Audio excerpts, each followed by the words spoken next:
SIR এর viral audio কিনা CPM BJP বানিয়েছে দাবি করছে তৃণমূলের নেতা। সেই অডিও নিয়ে কীভাবে চাটন দিল এবিপি আনন্দের সুমন, একটু শুনে নিন।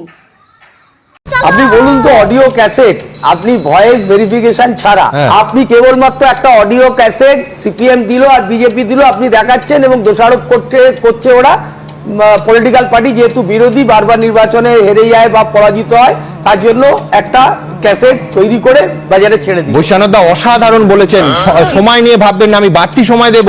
তাহলে নির্বাচনের আগে কুণাল ঘোষ যে অডিও টেপটা শুনিয়েছিলেন যে শিশির বাজরিয়া আরেকজনের কথাবার্তা, সেটা আমাদের চালানো উচিত হয়নি বলছেন? না আপনি তো না, এক সেকেন্ড প্লিজ, হ্যাঁ ওই অডিও টেপ চালানো উচিত হয়নি বলছেন? আমি একটা কথা বললাম যেটুকু আমার পরিধিতে আমার আপনি দলকে জানাবেন না যে দল বছরের পর বছর তৃণমূল কংগ্রেস এরকম একটা বেআইনি কাজ করছে আপনার হিসাবে? প্রথমত আপনি আমাকে 3 মিনিট দেবেন, আমি আপনাকে 5 মিনিট দেব, চিন্তা করবেন না। কিন্তু আপনি কি দলকে জানিয়েছেন যে দিনের পর দিন যে তৃণমূল কংগ্রেস অডিওগুলো রিলিজ করে সেগুলো বেআইনি এবং অ্যাডমিসেবল নয়?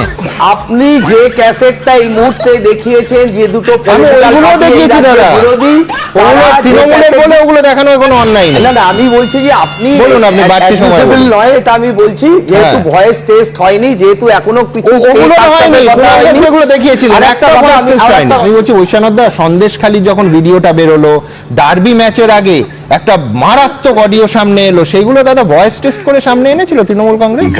না আপনারা এখন আজকে আলোচনার বিষয়বস্তু থেকে বিষয় না, বিষয়টা প্রশ্ন তাহলে খুব তৃণমূল অডিও সামনে আনে কিনা।